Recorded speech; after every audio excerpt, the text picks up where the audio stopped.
Good morning, everyone. I hope you had a good weekend. Oh, mine started out all right, but Saturday night I started feeling kind of rough and bad. Didn't feel good yesterday morning. I didn't go to church. Saturday night I started feeling dizzy headed and lightheaded, and then it was still going on yesterday, so I didn't go to church, and it kind of cleared up a little bit throughout the day, but then it's still lingering. This morning I feel a little off, a little low in energy, weird to say the least. Can't really describe what's going on. I don't know if it's my blood pressure or my blood sugar. Probably a bit of both, maybe. I don't know. Anyway, I'm going to attempt to knock out a reading here. Don't sweat the small stuff, and it's all small stuff. I hope this feeling goes away because tomorrow I had rescheduled my appointment that I had on Friday for tomorrow. So I got to be at the doctor's office in the morning, and I done called and scheduled a ride with the ride service, which means I got to get up pretty early and all that, a lot earlier than I have been.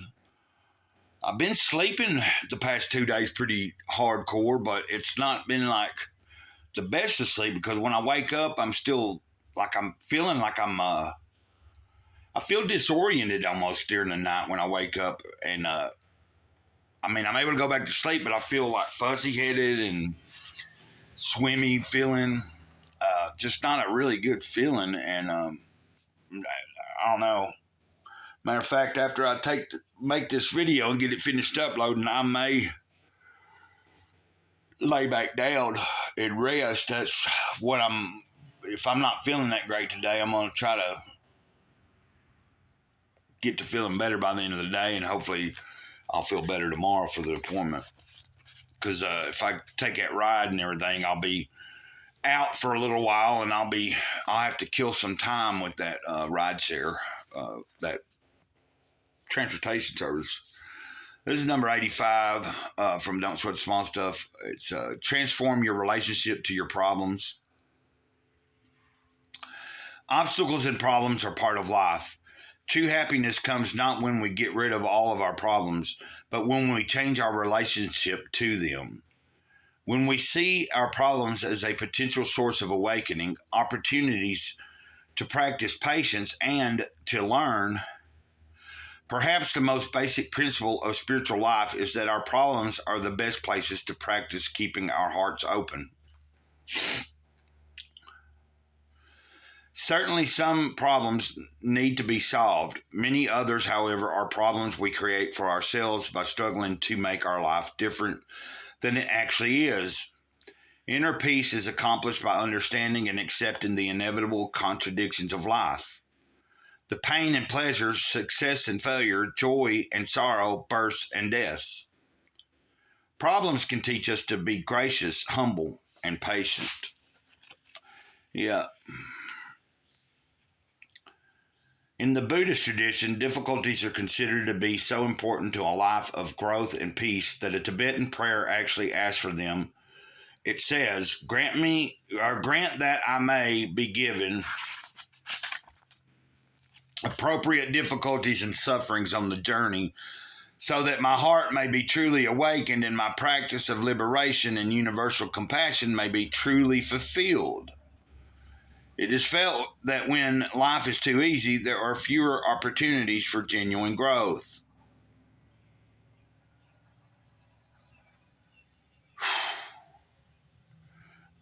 I wouldn't go so far as to recommend that you seek out problems.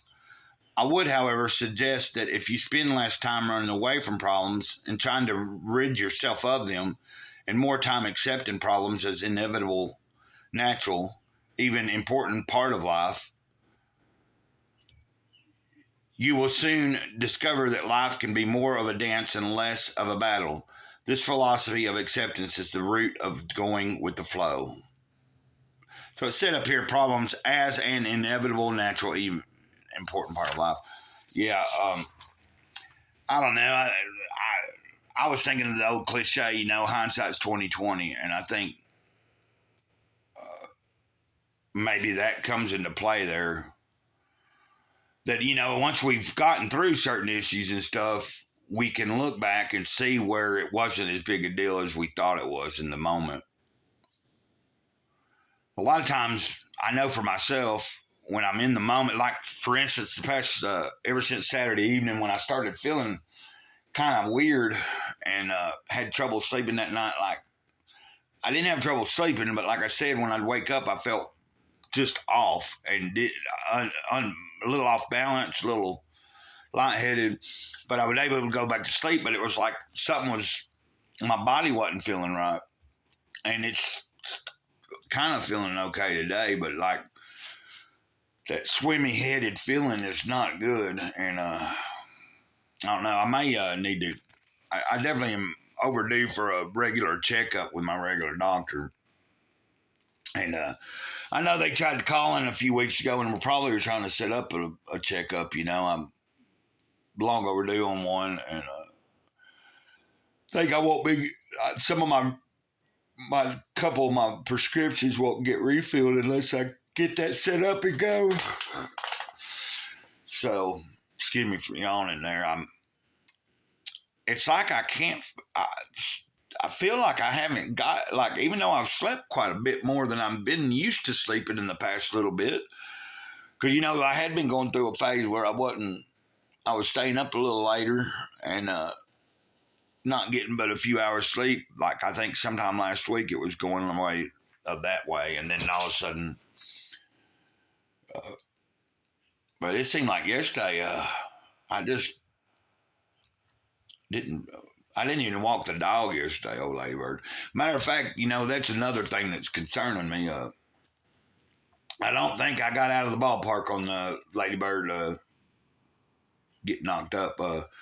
I believe that if y'all remember, a month or two ago, she was in heat, and the landlord had came, and this was the time. This was 2 months ago when I had drank, and the landlord came by, and I guess I was in my room passed out, and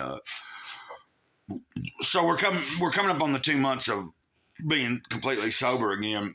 But during that time, those few days I was drinking, it was the landlord decided to come, and I don't know. I just remembered that Ladybird had gotten out, and I didn't remember till in the middle of that night when it was real cold that night, and she was out on the porch whining, and I thought when I got her back in and everything for the first few days, she was still spotting, stuff was coming out and getting on the floor, and I thought I'd gotten over that hurdle that, oh, well, yes, she got out. And I was upset about it because I was like, well, she'll probably, but I thought she wasn't. But, when the landlord came the other day, as I was coming to the door, she decided to open the door. And when she did, Ladybird ran out. And I said, oh, well, God. But it didn't matter because she ain't in heat. And then the landlord said, well, you can tell she ain't in heat. She's pregnant. And I had been looking at her for the past couple of days about trying to determine if she is gaining some weight, and I think she is. I think she's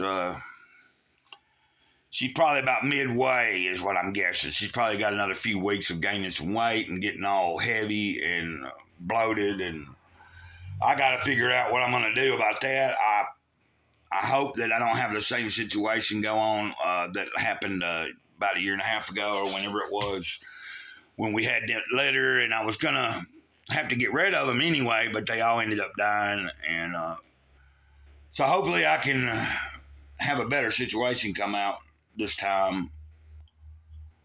Man, I had tried so hard to keep her from getting out and all that. And then that day, when the point being, I told my neighbor this back then, if I had not been doing what I was doing, she probably wouldn't have got out. Because if I had been sober, like I should have been, I would have heard the knock or the landlord. I would have probably came to the door before, or at least at the very most, I would have been animate about catching Ladybird if I could and getting her back in. But that wasn't no doing that. When she gets loose, she's not going to come back till she wants to, and that's just the way it is. So I got some of that on my brain. And I've been stressing over, like I was hoping to have that second, like a comic book type video made by now. And man, like I said, the past few days, just the way I felt. And I've just got some things on my brain. And if anybody is wondering, I still haven't heard from my friend that last week that I was a little kind of upset about, or not upset or mad at, but I was just disturbed that I wasn't hearing from him anymore. And I still have yet to hear from him. And I'm just going to keep it at that. Evidently, something's gone on that's changed the whole spectrum of, I really don't know. Like I said, if me asking for anything was wrong, I mean, I don't see where it's wrong. All you have to say is yes or no. Anyway, life goes on, and I will be okay. I got the faith. Until next time, Mr. Gray Cloud, I've rambled on so much more than I wanted to. Thanks for listening. But Sage of the Eternal Moment over and out. Ditto.